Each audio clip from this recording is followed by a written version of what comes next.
talk amongst yourselves for a minute?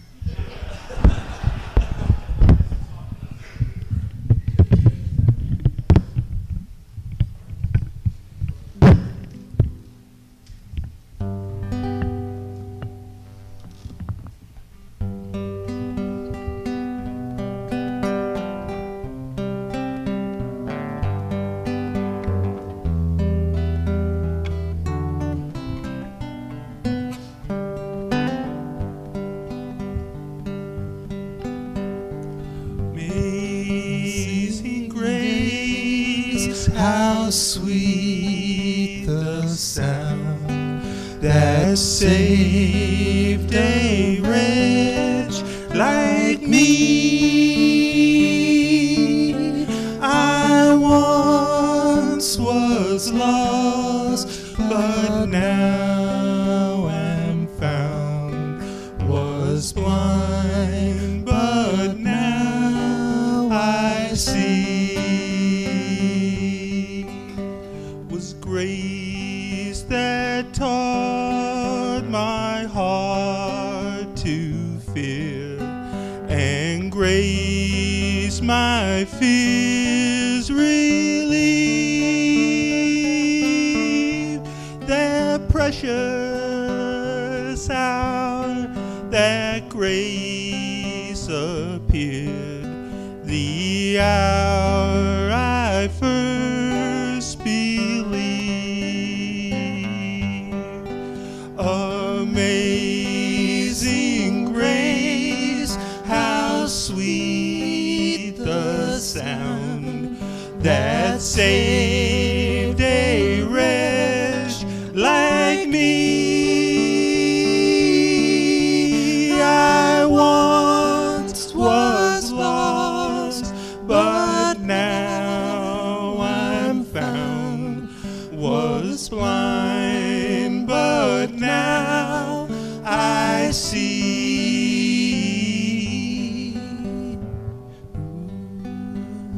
You know, this song was written over 200 years ago. I've heard it as a folk song, I've heard it as a hymn, as a gospel song, as a rock and roll song, and the song just endures, endures, and endures because it has a wonderful message. I've always loved the message, and I've loved the song. And frankly, it's an easy song to sing and play on the guitar, and that's kind of how I first picked it up. When I first heard this song, I was so young and naive that I actually thought it was about some girl named Grace. And I kept listening to the song, and I couldn't figure out why she was so amazing, but nevertheless, I love the song. And a few years ago, though, I stumbled upon the story about the man that wrote this song, and suddenly the song took on a whole new meaning for me. The man that wrote this song was named John Newton, and old John, 250 years ago, was a captain of a slave ship. And he would capture people in Africa and sail them to America and sell them into slavery. And that's how he made his living. I can't imagine a worse job to have, and a job that God would frown upon more than something like that. But yet that's what old John did. He was on one of his cruises.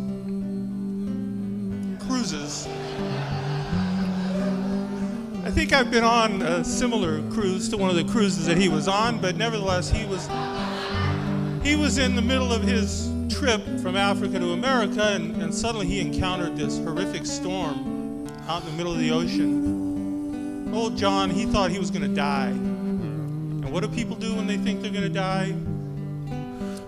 John started praying. He lifted his eyes to the heavens, and he confessed his sins, and he promised God that if he was spared, that he would turn his life around and do the right thing with his life. And sure enough, God listened, and I've always kind of thought maybe God saved that ship, not so much because John was on it, but nevertheless, he saved them. And true to his word, John Newton, he turned that boat around and sailed those people back to Africa, and he let them go free. And he went off and became a minister and studied the gospel and started writing songs and hymns. And including this beautiful song. And it's a wonderful, powerful story about how it's never too late to turn your life around and how God is always with you.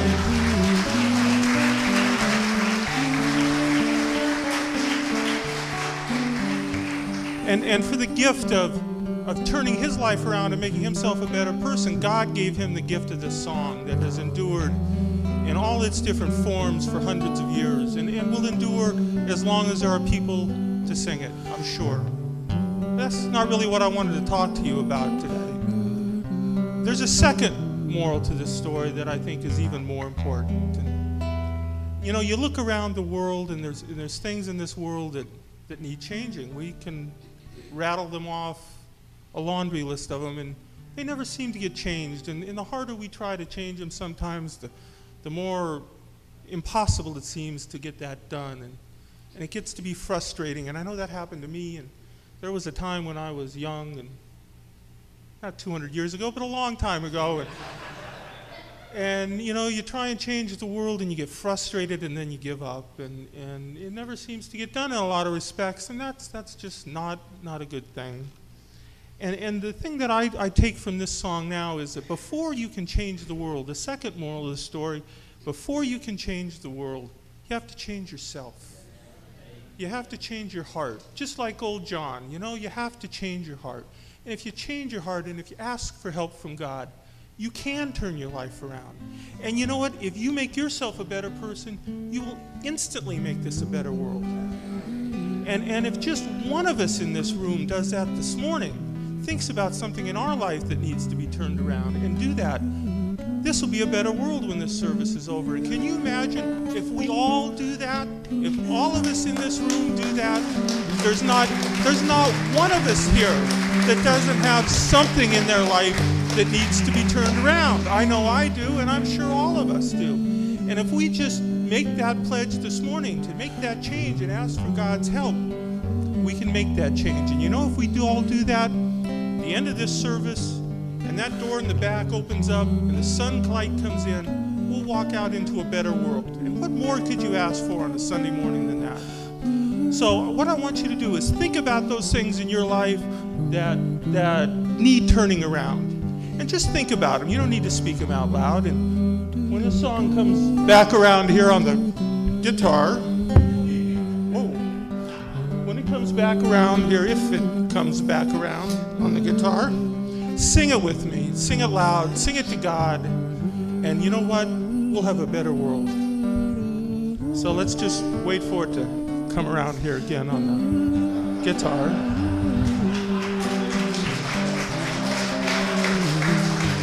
It's coming.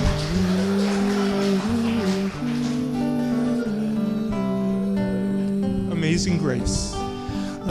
Amazing Grace, how sweet the sound that saved a wretch like me. I once was lost, but now I'm found, was blind, but now I see. Should I be lofted to the sky on flowery beds of ease, while others strive to win the prize and sail those bloody seas? Amazing Grace, amazing Grace, how sweet the sound, how sweet the sound that saved a wretch like me. I once was lost, but now I'm found, was blind, but now I see. Was blind, but now I see.